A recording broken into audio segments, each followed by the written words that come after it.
This is a quick updated bike check on my younger brother's S&M ATF frame. So now he has the Colt Van grips, still has the S&M XLT bars,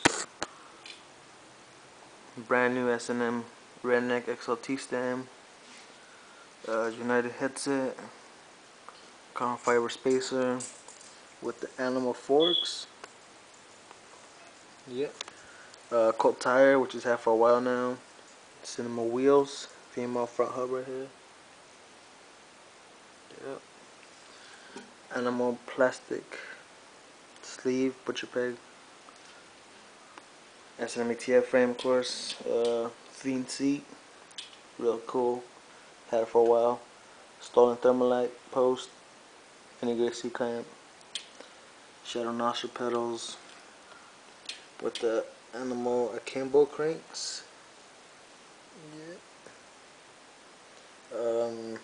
S&M Toughman sprocket with the shadow chain.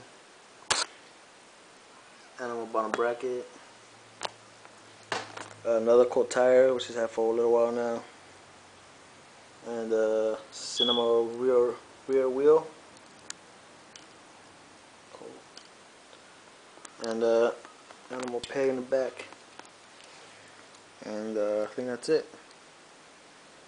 Yep. Sick ass bike. I don't know what it weighs, but it feels good. Yep. Stay tuned for new videos and all that. So subscribe and comment.